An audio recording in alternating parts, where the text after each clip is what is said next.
سے گزرتے ہو اور وہاں پہ اگر کسی کسان اور کسی کی پیداوار کو نقصان ہوتا ہے تو اس کو بچاؤ. اس لیے 84 لڑائیاں ہوئی اور ان لڑائیوں میں کیول 1014 لوگ مرے. دنیا کا سب سے بڑا ریکارڈ ہے. اور جب پروفیٹ محمد جب مکہ میں آئے اپنے پورے سینکوں کے ساتھ، تو جس مکہ والوں نے ان کو اپمانت کیا تھا، جس مکہ والوں نے ان کو پتھر سے مارا تھا، جس مکہ والوں نے ان کی جان لینے کی کوشش کی تھی اور ان کی تکلیف کے چلتے ان کو ہجرت کرنی پڑی تھی، اس مکہ والوں کو انہوں نے پیار سے جیتا.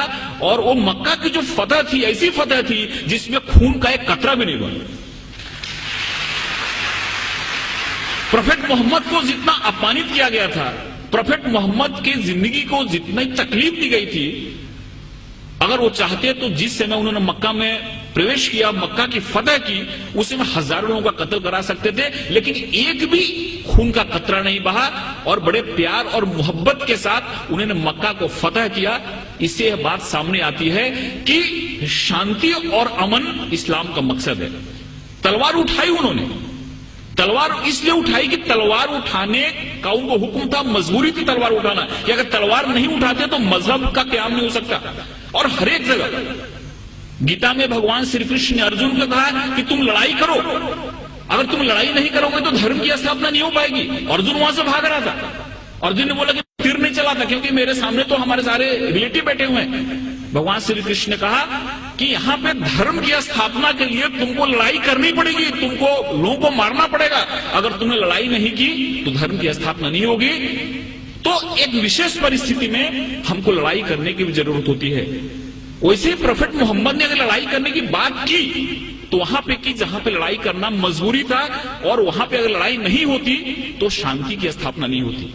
اس لیے یہ بات ہمارے سامنے آتی ہے کہ سب سے بڑی جو بات ہے کہ اسلام جہاں جہاں انہوں نے ان کو جہاں جہاں وہ لوگوں کو مار سکتے تھے، جہاں جہاں خون خرابہ ہو سکتا تھا، وہاں پہ انہوں نے خون خرابہ نہیں ہونے دیا. کبھی کبھی انہوں نے اپنے کو خود اپمانت بھی ہوئے. جیسے کہ بہت لوگوں کو معلوم ہوا کہ صلح حدیبیہ جو ایک قرار ہوا، ایک جو معاہدہ ہوا، اس میں بہت سارے ایسے ٹرم تھے جو ٹرم ان کو قبول نہیں تھے، اسلام کے ماننے والوں کو، مسلمانوں کو قبول نہیں تھے. لیکن پروفیٹ محمد نے کہا کہ اگر یہ معاہدہ نہیں کرتا ہوں تو بہت بڑا خون خرابہ ہو جائے گا اور اس خون خرابے سے بہت لوگ مارے جائیں گے. اس لیے چلو میرا اپمان ہوا تو چلے گا، لیکن شانتی کے لیے، امن کے لیے میں قرار کرتا ہوں، جس سے بہت بڑی لڑائی ٹل گئی. ایسے بہت سارے ادھارن ہیں. ایک بار ایک یہودی کا جنازہ جا رہا تھا اور پروفیٹ محمد اپنے لوگوں کے ساتھ بیٹھے ہوئے تھے. انہوں نے جب جنازہ دیکھا تو اٹھ کے کھڑے ہو گئے. ان کے لوگوں نے کہا کہ یہ تو مسلمان کا جنازہ نہیں، یہ تو ایک یہودی کا جنازہ ہے. تو محمد نے کہا، پروفیٹ محمد نے کہا، کیا یہودی انسان نہیں ہوتا؟ یہ ساری چیزیں ہمارے سامنے آنی چاہیے. اس بوڑھی عورت کی کہانی معلوم ہے کہ اس کو ایسا لگتا تھا کہ یہاں پہ اسلام بڑھ رہا ہے. محمد نام کا ایسا شخصیت ہے جو سب کو اسلام میں لے جا رہا ہے، اس لیے گاؤں چھوڑ کے جا رہی تھی.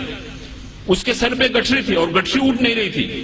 ایک نوجوان آیا اور بولا کہ ماتا جی میں آپ کی مدد کروں، آپ چلو اپنی گٹھری میں گاؤں کے باہر چھوڑ دیتا ہوں. عورت نے ان کو گٹھری دی اور وہاں سے نوجوان اس گٹھری کو اپنے سر پہ لیا اور گاؤں کے باہر گیا اور بولا کہ آپ ٹھیک ہے، آپ گٹھری لو، جاؤ.